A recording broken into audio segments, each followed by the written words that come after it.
सभी अपनी मन स्थिति को एकाग्रित करेंगे।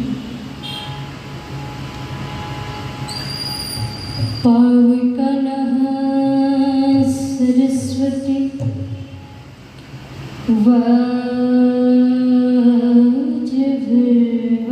वाजभिर्वाजिनीवते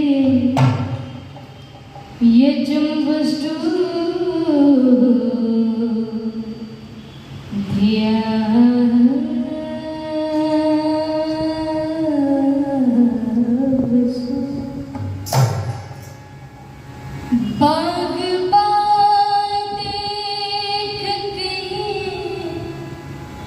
हिंद का गुलशन न जले, महकता हुआ फूलों सा धरती का ये आंगन न जले।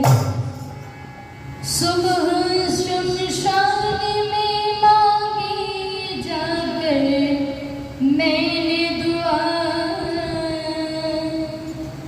कि आज मुर्दा तो जले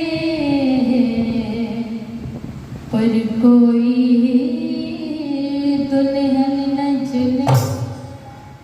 गिरी जब बरक गुलस्तां पर तो बुलबुल ने कहा कि ये मेरी रग रग तो जले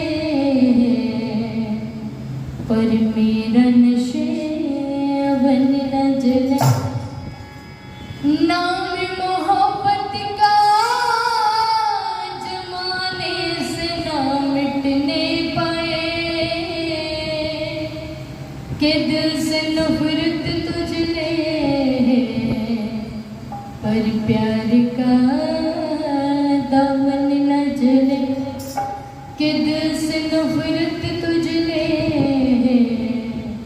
पर प्यार का दामन न जले। पर आज क्या हो रहा है कि आज पतझड़ हंसता मुस्काता है, घायल पड़ी बहार है। कैसा राम राजा यार फूल बना अंगार है, पतझड़ हंसता मुस्काता है, घायल पड़ी बहार है। कैसा राम राजा यार फूल बना अंगार है, पतझड़ हंसता मुस्काता है, घायल पड़ी बहार है। कैसा राम राजा यार फूल बना अंगार है, फूल बना अंगार है। आदर्शों की सड़ती लाशें फैशन की चौपाल में बहुत लड़खड़ाहट आई है सच्चाई की चाल में।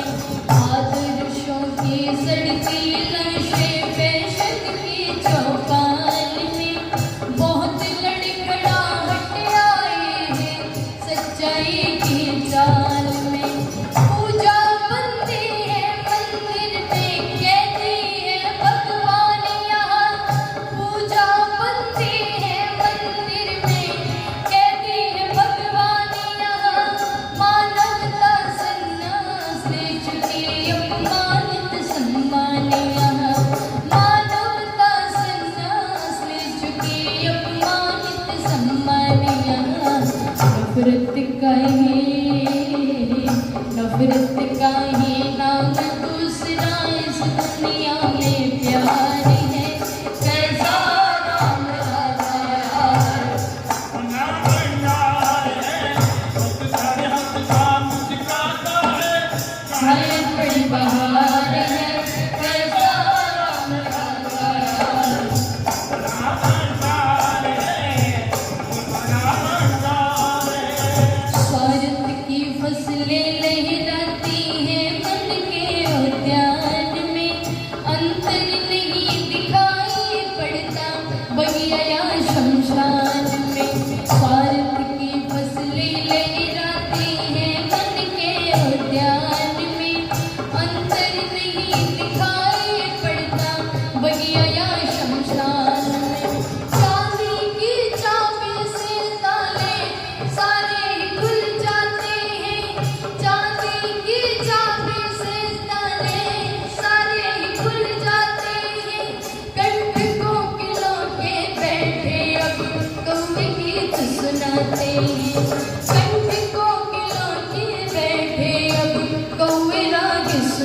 एक कली की बात नहीं है, एक कली की बात नहीं है, बगिया ही बीमारी है।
देश धर्म तन मन का चलता खूब यहाँ व्यापारी है।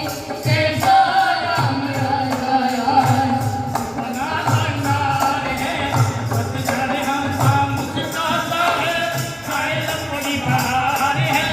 कैसा राम राजा यार बना भंडार है, बना भंडार है।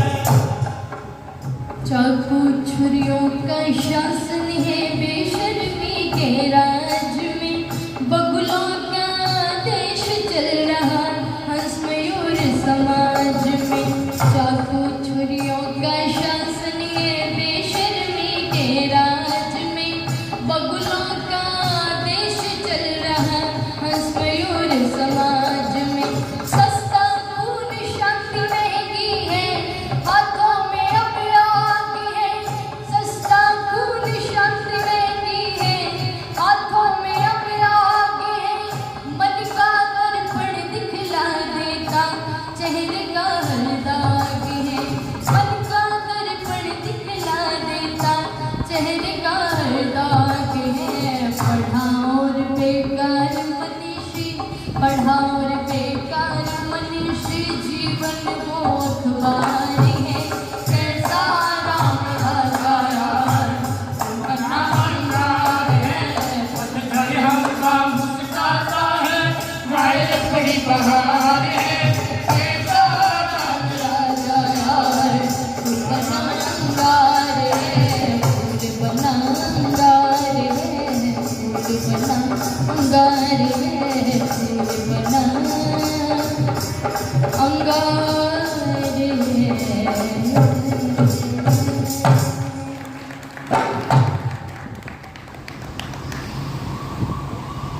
बहुत ही आदर और सम्मान श्रद्धा की योग्य हम सभी के लिए प्रेरणा स्रोत, हम सभी के लिए सम्माननीय पूजनीय मंच का बड़ी तन्मयता के साथ में संचालन कर रहे हैं आगमन श्रद्धेय स्वामी ब्रह्मानंद जी महाराज। अपने आर्य समाज के बहुत ही सुदृढ़ और कर्मठ पुरोहित जो हैं आदरणीय श्रद्धेय करमवीर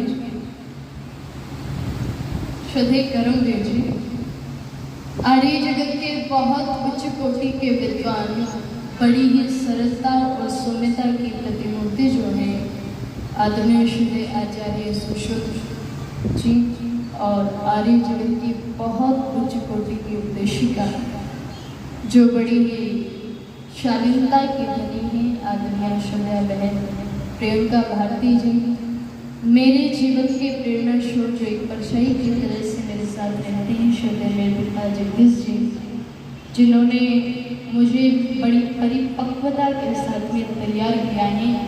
आज इस मंच पर मैं बैठ कर के कुछ बोल रही हूँ, साहस कर रही हूँ बोलने का, तो वो मेरे पिता जी के बदले।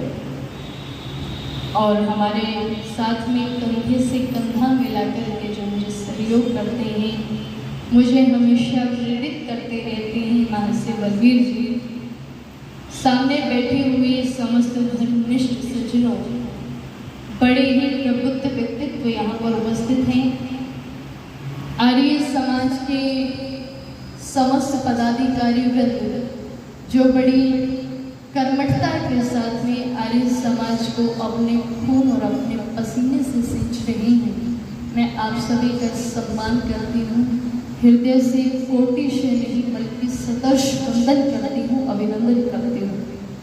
और सामने बैठे हुए ये ब्रह्मचारी गण, आइए कुछ चर्चाओं को आप लोगों के मध्य में मैं साझा करने का प्रयास करूँगी। इसे आशा और विश्वास के साथ में ये आप लोग बड़े ध्यान से और श्रद्धा से सुनेंगे, चूँकि आप लोग सुनते हैं। ये जितना भी कार्यक्रम चल रहा है, इसको रिकॉर्डिंग और वीडियो के माध्यम से जो प्रसारित कर रहे हैं, ये भाई क्या नाम है? अनुराग। इनका एक चैनल है वैदिक दर्पण चैनल। आप जितना भी यहाँ पर सुन रहे हैं वो तो आप सुन ही रहे हैं, जो आपसे छूट गया है वो भी आप सुन सकते हैं, और बाद में आपके सुनने की इच्छा हो तो भी आप सुन सकते हैं। इनका चैनल है ये वैदिक दर्पण। आप इसे सब्सक्राइब करेंगे और ज़्यादा से ज़्यादा वीडियो को शेयर करेंगे, ताकि आर्य समाज का मिशन जो है वो फैल जाए। तो आइए कुछ चर्चाएं हम लोग साझा करने का प्रयास करें। जो मैंने गीत की पंक्तियाँ रखी हैं वो आर्य जगत के बहुत उच्च कोटि के जो कवि हैं, अंतर्राष्ट्रीय कवि शाश्वत मोहन मनीषी जी की लिखी हुई ये पंक्तियाँ, और एक एक शब्द को यदि आप लोगों ने सुना हो ध्यान से, तो एक एक शब्द को उन्होंने इस तरह से लिखा है जैसे उन्होंने अपनी आत्मा को निकाल करके लिखा है। और वो अक्सर एक बात कहा करते हैं कि शब्दों को जब व्यक्ति गीत के अंदर पिरोता है तो उसमें वो अपनी जी जान लगा करके, मेहनत लगा करके तब पिरोता है। किसी साधारण की तो मैं बात नहीं कर रही, लेकिन जब भी व्यक्ति कुछ लिखने को बैठता है तो उसका मन, मस्तिष्क और उसकी आत्मा वहाँ पर एक साथ बैठ जाती है।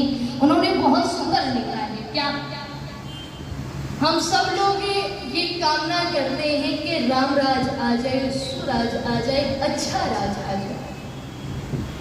राम से पहले भी बहुत राजा हुए हैं और राम के बाद भी बहुत राजा हुए हैं, लेकिन कभी भी किसी का नाम लेकर के यूँ नहीं कहा जाता कि इसका राज आ जाए। महाराज दशरथ उनके पिता ही थे। क्या कभी कोई ये कहता है कि दशरथ राज आ जाए? नहीं कहता। क्या कभी ये कहता है कोई कि दुर्योधन राज आ जाए, युधिष्ठिर राज आ जाए? कोई नहीं कहता। रामराज की कामना क्यों की जाती है? अगर साधारण तरीके से हम देखें, विश्लेषण करके, वैसे तो राम के जीवन में इतने गुण थे कि जिनकी तुलना किसी से नहीं की जा सकती, लेकिन दो गुण उनके जीवन के इतने विशेष थे कि अगर जब तक सूरज चांद रहेगा तब तक उनके इन दो गुणों का वर्णन विद्वान करते रहेंगे, और करना भी चाहिए। कौन कौन से? एक तो वो अपने पिता के बहुत बड़े भक्त थे। वो कहते हैं कि अगर पिता का आदेश है तो मैं हिमालय जैसी पर्वत की चोटी पर से छलांग मार सकता हूँ, अपने प्राणों को त्याग सकता हूँ। अगर पिता कहे तो मैं हलाहल विष का पान कर सकता हूँ। अगर पिता कहे तो मैं इस जीवन को नष्ट कर सकता हूँ। अगर पिता का ये आदेश है मुझे वन जाना है तो चाहे धरती इधर से उधर हो जाए, मैं पिता की आज्ञा का उल्लंघन नहीं करूँ। इतने बड़े पिता पिता। और दूसरा उनके जीवन का ऐसा गुण है जो उन्हें इतिहास के पन्नों में स्वर्णिम अक्षरों में अंकित करता है। कौन सा? कि उन्होंने अपने जीवन के अंदर कभी भी मर्यादा का उल्लंघन नहीं किया। ये तो गुण उनके जीवन के बहुत विशेष हैं। और अगर इनमें से व्यक्ति एक भी गुण धारण कर लेता है, जरा सा भी धारण करने का प्रयास भी कर तो व्यक्ति के जीवन में इतना बड़ा सुपरिवर्तन आता है कि जिसकी आप लोगों को कल्पना भी नहीं। लेकिन विडंबना यही है कि हमने राम को तो माना, लेकिन राम एक नहीं। हम राम के भक्त कहते रहे, हमने ढोल बजाए, नगाड़े बजाए, झुमकार बजाई, आरती उतारी, चित्र लगाए, उसकी पूजा की, लेकिन उनके चरित्र को एक बार भी झक करके देखा? उनके चरित्र को झक करके नहीं देखा, इसीलिए राम राज्य नहीं हो रहा है। अगर व्यक्ति उनके चरित्र को जरा सा अपने आचरण में उतार लेता तो नक्शा ही कुछ और होता। एक बार ऋषि दयानंद जी महाराज से लोगों ने पूछा कि स्वामी जी धार्मिक कैसे बना जाए? तो ऋषि कहते हैं कि तुम वेदों को पढ़ो तो धार्मिक बन जाओ। इन्होंने कहा कि वेद तो इतने कठिन है, हम कैसे पढ़े? तो ऋषि ने कहा कि अगर वेदों को नहीं पढ़ सकते तो शास्त्रों को पढ़ो तो तुम धार्मिक बन जाओगे। और अगर शास्त्रों को भी कठिन मानते हो तो उपनिषदों को पढ़ो, अपने महाकाव्यों को पढ़ो। अगर उनको भी कठिन मानते हो तो एक सरल सा रास्ता है कि महापुरुषों के आचरण को अपने आचरण में उतार लो तो भी तुम क्या बन जाओगे? धार्मिक बन जाओगे। लेकिन हमने जरा सा भी समझने का प्रयास नहीं किया। आज दुनिया न जाने कौन सी उलझन में उलझ गई। तो बहुत सुंदर पंक्तियाँ लिखी थी पंडित जी, बहुत अच्छा।